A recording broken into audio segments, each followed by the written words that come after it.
જય દ્વારકાધીશ મિત્રો. માતાના પ્રેમીએ પુત્રને અધમું કરી દીધો અને હોસ્પિટલમાં એ જ માતા પોતાના પુત્રને બોલી, પરિવાર બચાવવો હોય તો જૂઠું બોલ. પણ પિતાએ જ્યારે સત્ય વાંચ્યું તો 25 વર્ષનો સંબંધ અદાલત સુધી પહોંચી ગયો. હોસ્પિટલના સફેદ પલંગ પર જ્યારે આરવે આંખ ખોલી, તેનું જડબું તાર વડે બંધાયેલું હતું. ગાલ એટલો સોજી ગયો હતો કે ઓળખાય તેમ ન હતો અને તેની માતા તેના કાનમાં ગણગણી રહી હતી, બધાને કહે છે કે સીડી પરથી પડી ગયો હતો.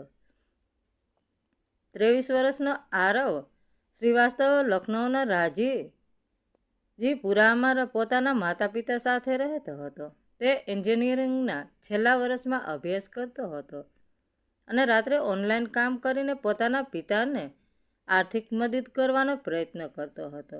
તેના પિતા મહેશ શ્રીવાસ્તવ 52 વર્ષના હતા, જેઓ વ્યવસાયે બિલ્ડિંગ કોન્ટ્રાક્ટના સાઇટ સુપરવાઇઝર હતા. સવારે 6 વાગ્યે ઘરેથી નીકળતા, ધૂળ, સિમેન્ટ અને પરસેવાથી લથપથ રાત્રે પાછા ફરતા. તેમ છતાં દરવાજે આવતા જ તેમનો પહેલો સવાલ એ જ હતો, આરવે જમી લીધું?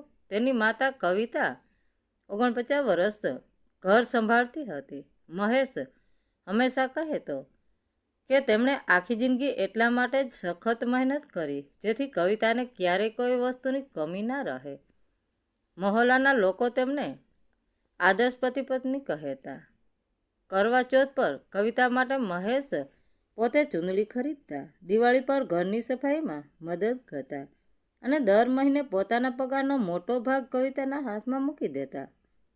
આરવને ખરેખર એવું લાગતું હતું કે તેનું ઘર ભલે નાનું છે પણ ખૂબ મજબૂત છે. પરંતુ એક મંગળવારે એ ઘરની દિવાલો પરથી બધા જ ખુશીઓના રંગ ઉડી છીનવી લીધા. તે દિવસે કોલેજમાં આરવની પ્રોજેક્ટ મીટિંગ અચાનક રદ થઈ ગઈ. તેણે વિચાર્યું કે માતા માટે ગરમા ગરમ કચોરી લેતો જાઓ. પિતા શહેરની બહાર કાનપુર રોડવાળી સાઇડ પર હતા. કવિતા અવારનવાર કહેતી કે મહેશ બહાર હોય ત્યારે ઘર બહુ ખાલી ખાલી લાગે છે. આરવ આશરે બપોર 1 વાગ્યે ઘરે પહોંચ્યો. શેરીની બહાર એક કાળી સ્કોર્પિયો ઊભી હતી. તેને ગાડી ઓળખી નહીં, પણ તેને બહુ ધ્યાન ન આપ્યું. કદાચ રિપેરિંગ કે માતાને અચાનક પાછળથી આવીને ડરાવી દેશે. ત્યાં જ ઉપરના રૂમમાંથી અવાજો આવ્યા. તો એ કોઈ સામાન્ય વાતો નહોતી. દબાયેલા હાસ્યના અવાજો, પલંગોના કડકડાટ અને એવા શ્વાસ જે કોઈ પણ દીકરાએ પોતાની માતાના રૂમમાંથી ક્યારેય ન સાંભળવા જોઈએ. આરવના હાથમાંથી કચોરીનો ડબ્બો લગભગ છૂટી જ ગયો. તેને એવું લાગ્યું જાણે પેટની અંદર કોઈએ બરફ ભરી દીધો હોય. તે સીડીઓ ચડ્યો. તેનું દરેક પગલું તેના કાનમાં હથોડાની જેમ વાગી રહ્યું હતું. માતા પિતાના રૂમનો દરવાજો અડધો ખુલ્લો હતો. આરવે ધક્કો માર્યો. અંદર કવિતા હતી, એ જ પલંગ પર જેના પર મહેશ દર રાત્રે થાકેલું શરીર લઈને ઊંઘતા હતા. તેની સાથે એક માણસ હતો, ઉંમર આશરે 45 વર્ષ, મજબૂત બાંધો, સોનાની ચેન, મોંઘા પરફ્યુમની સુગંધ અને ચહેરો શરમ વગરનો હતો. કવિતાએ ચીસ પાડીને ચાદર પકડી લીધી. પેલો માણસ ધીમેકથી ઊભો થયો, જાણે ઘર તેનું પોતાનું જ હોય. કોણ છે તું? તેણે આંખો લાલ કરીને પૂછ્યું. આરવનું લોહું ઉકળી ઉઠ્યું. આ મારું ઘર છે, તું કોણ છે? એ માણસ મનોજ ચૌહાણ હતો, એ જ કોન્ટ્રાક્ટર જેણે 8 મહિના પહેલાં તેમના ઘરમાં રસોડાનું રિપેરિંગ કર્યું હતું. એ જ માણસ જેને મહેશે આદરપૂર્વક ચા પીવડાવી હતી, મહોલ્લામાં કામ અપાવ્યું હતું અને પ્રમાણિક માણસ કહીને વખાણ કર્યા હતા. આરવે કશું જ વિચાર્યા વગર તેના પર ઝાપટ મારી. તે લડતા નહોતા જાણતો. તે તો માત્ર એક દીકરો હતો જે પોતાના પિતાની ઇજ્જત બચાવવાનો લાચાર પ્રયત્ન કરી રહ્યો હતો. તેનો મુક્કો મનોજના ખંભા પર વાગ્યો. મનોજ સહેજ પણ હલ્યો નહીં. તેણે આરવની ગરદન પકડી અને તેના ચહેરા પર એક જોરદાર મુક્કો માર્યો. હાડકું તૂટવાનો અવાજ પહેલાં આવ્યો, દર્દ પછી થયું. આરવ જમીન પર ટપકાયો. આંખો સામે અંધારા આવી ગયા. તે ઊભો થવાનો પ્રયત્ન કરી રહ્યો હતો ત્યાં મનોજે તેની પાછળીઓ પર જોરથી લાત મારી. આરવનો શ્વાસ રૂંધાઈ ગયો.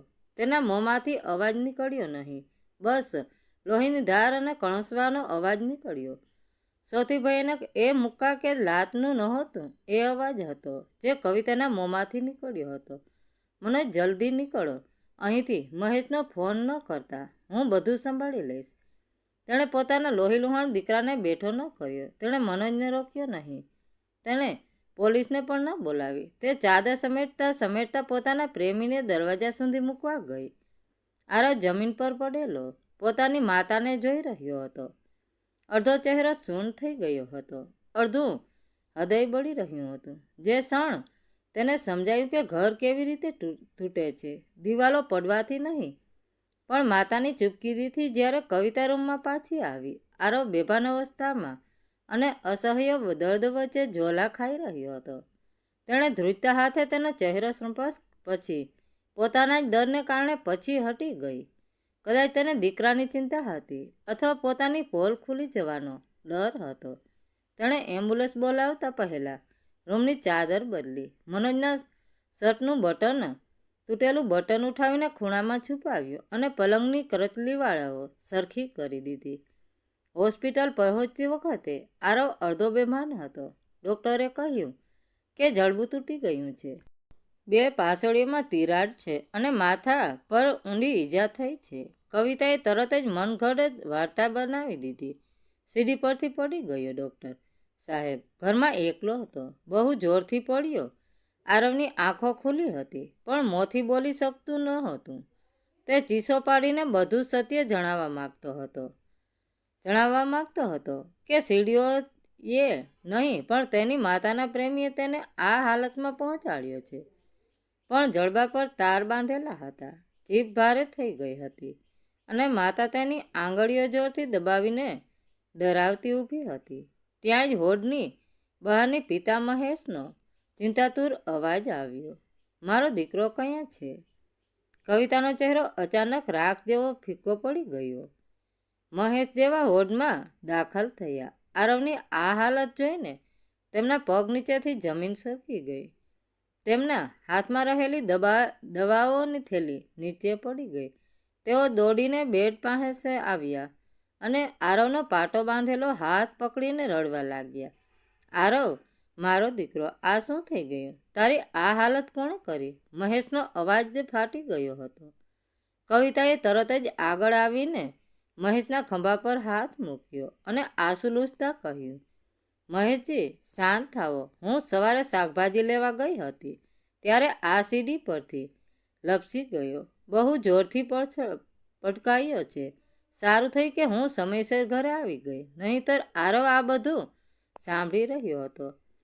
તેની આંખોમાંથી અશ્રુધારા વહી રહી હતી. તે ચીસો પાડીને સત્ય કહેવા માંગતો હતો કે પપ્પા, આ સ્ત્રી જૂઠું બોલે છે. આણે જ એ નરાધમને ભગાડ્યો છે. પણ લોખંડના તારથી બંધાયેલું તેનું જડબું તેને એક શબ્દ પણ બોલવા દેતું નહોતું. થોડી વાર પછી ડૉક્ટરે મહેશને કેસ પેપર પર સહી કરવા અને બહારથી કેટલીક તાત્કાલિક દવાઓ લાવવા માટે ઓફિસમાં બોલાવ્યા. મહેશ ભારે હૈયે રૂમની બહાર ગયા. મહેશના બહાર જતા જ કવિતાનો ચહેરો એકદમ બદલાઈ ગયો. તેના ચહેરા પરથી માતૃત્વ ગાયબ થઈ ગયું અને તેનો ડર ક્રોધમાં બદલાઈ ગયો. તેણે લૂંચાઈથી આજુબાજુ જોયું, હોડનો દરવાજો બંધ કર્યો અને આરવના બેડ તરફ ઘસી આવી. એણે આરવની સોજી ગયેલી આંગળીઓને જોરથી દબાવી, જેને કારણે આરવ દર્દથી તડફડી ઉઠ્યો. કવિતાએ તેના કાનની બિલકુલ નજીક જઈને ઝેરીલા અવાજમાં ફૂસફૂસાવીને ધમકી આપી, જો આરવ, જે થવાનું હતું તે થઈ ગયું. જો તે તારા પિતાને કશું પણ સરખું કહેવાનો પ્રયત્ન કર્યો તો આ આખો પરિવાર બદલાઈ જશે, બરબાદ થઈ જશે. તારા પિતા આ આઘાત સહન નહીં કરી શકે. તેમને હાર્ટ એટેક આવી જશે અને તેઓ મરી જશે. જો પરિવાર બચાવવો હોય તો જૂઠું બોલ. હોસ્પિટલની બહાર નીકળ્યા પછી હું મનોજને ક્યારેય નહીં મળું, આ મારું વચન છે. પણ અત્યારે તારે ચૂપ રહેવું જ પડશે. આરવે પોતાની જ સગી માતાની આંખોમાં આટલી નિર્દયતા અને સ્વાર્થ ક્યારેય જોયો નહોતો. તેને સમજાયું કે આ સ્ત્રીને તેના દર્દની કોઈ ચિંતા નહોતી. તેને માત્ર પોતાની બદનામીનો ડર હતો. થોડી વાર પછી કવિતા નર્સને બોલાવવાના બહાને વોર્ડની બહાર ગઈ. એ જ સમયે મહેશ રૂમમાં પાછો આવ્યો. તેમનો ચહેરો થાકેલો અને ચિંતાતીત હતો. તેઓ આરવની બાજુમાં પડેલી ખુરશી પર બેસી ગયો અને તેનું માથું પંપાળવા લાગ્યા. આરવને ખબર હતી કે જો તે અત્યારે ચૂપ રહેશે તો તેના ઈમાનદાર પિતા આખી જિંદગી એક ધોકેબાજ સ્ત્રી સાથે જીવતા રહેશે. તેણે પોતાની બધી જ શક્તિ ભેગી કરી. તેની નજર સાઇડ ટેબલ પર પડેલી નર્સની ડાયરી અને પેન પડી. આરવે ધ્રુજતા હાથે પેન તરફ ઇશારો કર્યો. મહેશે તરત જ પેન અને કાગળ તેની પાસે રાખ્યા. આરવની આંગળીઓ ધ્રુજી રહી હતી, પણ તેનું મન મક્કમ હતું. તેણે કાગળ પર તૂટેલા અક્ષરોમાં આખું સત્ય લખવાનું શરૂ કર્યું. પપ્પા, હું સીડી પરથી નથી પડ્યો. હું બપોરે ઘરે આવ્યો ત્યારે મનોજ ચૌહાણ મમ્મીના રૂમમાં હતો. મેં વિરોધ કર્યો એટલે મનોજે મને નિર્દયતાથી માર્યો. મમ્મીએ મને બચાવવાના બદલે મનોજને ઘરેથી ભગાવવામાં મદદ કરી અને મને આ હાલતમાં અહીં છોડી દીધો. મમ્મી તમને છેતરી રહી છે, લખીને આરવેએ કાગળ મહેશના હાથમાં સરકાવી દીધો અને આંખો બંધ કરી દીધી. મહેશે આશ્રય સાથે કાગળ ખોલ્યો. જેમ જેમ તેમની નજર કાગળ પર લખેલા શબ્દો પર ફરતી ગઈ જેમ તેમના ચહેરા હાવભાવ બદલાઈ ગયા. પળભર માટે રૂમમાં ભયાનક શાંતિ છવાઈ ગઈ. મહેશનો શ્વાસ રૂંધાવા લાગ્યો. જે પત્નીને તેમણે 25 વર્ષ સુધી દેવીની જેમ પૂજી હતી, જેના માટે દિવસ રાત ધૂળ અને પરસેવા મહેનત કરી હતી, તેણે માત્ર તેમની પીઠ પાછળ છરો જ નહોતો માર્યો, પણ પોતાના પાપને છુપાવવા માટે પોતાના જ દીકરાના લોહીની સોદાગીરી કરી નાખી હતી. મહેશના હાથમાંથી કાગળ છૂટી ગયો. તેમની 25 વર્ષની તપસ્યા, પ્રેમ, આદર અને વિશ્વાસ એક જ સેકન્ડમાં બળીને રાખ થઈ ગયા. તેમની આંખોમાંથી આંસુ ન નીકળ્યા, પણ તેમનો ચહેરો પથ્થર જેવો કઠોર થઈ ગયો. બરાબર એ જ ક્ષણે કવિતા રૂમમાં દાખલ થઈ. તેના ચહેરા પર હજુ પણ એ જ ખોટું નાટક હતું. મહેશજી, ડૉક્ટરે શું કહ્યું? દવાઓ લાવી દીધી? મહેશ ધીમેથી ઊભા થયા. તેમણે જમીન પર પડેલો કાગળ ઉપાડ્યો અને કવિતાના ચહેરા પર ફેંક્યો. આ વાંચ. મહેશનો અવાજ એટલો ઠંડો અને ભારે હતો કે કવિતા ધ્રુજી ઉઠી. કવિતાએ ધ્રુજતા હાથે કાગળ ઉપાડ્યો અને વાંચતા જ તેના પગ નીચે જમીન સરકી ગઈ. તેનો આખો ચહેરો સફેદ પડી ગયો. મહેશજી, આ આરવ દવાની અસરમાં કોઈ પણ લખી રહ્યો છે. આ જૂઠું છે, તે લથડતા અવાજે બોલી. બસ એક શબ્દ પણ હવે તારા મોંમાંથી ન નીકળવો જોઈએ. મહેશે આંગળી ચીંધીને કહ્યું. તેમના અવાજમાં એટલો આક્રોશ હતો કે કવિતાની બોલતી બંધ થઈ ગઈ. મહેશે કોઈ પણ વિલંબ કર્યા વગર પોતાના ખિસ્સામાંથી ફોન કાઢ્યો અને સીધો પોલીસ કમિશનરને ફોન લગાવ્યો, જેમના ત્યાં તેઓ સાઇટ સુપરવાઇઝર તરીકે કામ કરતા હતા. એ જ રાત્રે હોસ્પિટલના વોર્ડમાં પોલીસ પાસે આવી પહોંચી. આરવના લેખિત નિવેદનના આધારે મનોજ ચૌહાણ વિરુદ્ધ જીવલેણ હુમલો કરવાનો ગુનો નોંધાયો અને થોડા જ કલાકોમાં તેની ધરપકડ કરવામાં આવી. કવિતા વિરુદ્ધ ગુનેગારને છુપાવવા, પુરાવાનો નાશ કરવા અને ગુનામાં સાથ આપવા બદલ FIR દાખલ કરવામાં આવી. બીજા દિવસે સવારે મહેશ શ્રીવાસ્તવે તેના વકીલને બોલાવીને કોર્ટમાં 2 કડક કાનૂની પગલાં લીધા. એક, કવિતા વિરુદ્ધ ઘરગથ્થુ હિંસા અને પુત્ર પર થયેલા અત્યાચારમાં ભાગીદાર હોવાનો ફોજદારી કેસ. 2, 25 વર્ષ જૂના લગ્નજીવનનો કાયમી અંત લાવવા માટે ફેમિલી કોર્ટમાં છૂટાછેડા ડિવોર્સની અરજી. જ્યારે કવિતા પોલીસ કસ્ટડીમાં જતા પહેલા મહેશના પગમાં પડીને રડવા લાગી અને માફી માંગવા લાગી, ત્યારે મહેશે તેનો હાથ ઝાટકી નાખ્યો અને ગંભીર અવાજે કહ્યું, કવિતા, તે માત્ર મારી પીઠ પાછળ દગો નથી કર્યો, પણ તે એક માતાના પવિત્ર સંબંધની હત્યા કરી છે. જે સ્ત્રી પોતાના પ્રેમીના ગુનાને છુપાવવા માટે પોતાના જ દીકરા માટે તૂટેલા હાડકાં અને વહેતા લોહીને સોદો કરી શકે, તે કોઈની પત્ની કે માતા બનવાને લાયક નથી. આપણો 25 વર્ષનો સંબંધ ગઈકાલે જ એ લોહી લુહાણ પલંગ પર મરી ગયો હતો. હવે જે કંઈ પણ થશે તે અદાલતમાં જ થશે. આરવે હોસ્પિટલના બેડ પરથી જોયું કે તેના પિતા ભલે અંદરથી તૂટી ગયા હતા, પણ આજે તેઓ નબળા નહોતા પડ્યા.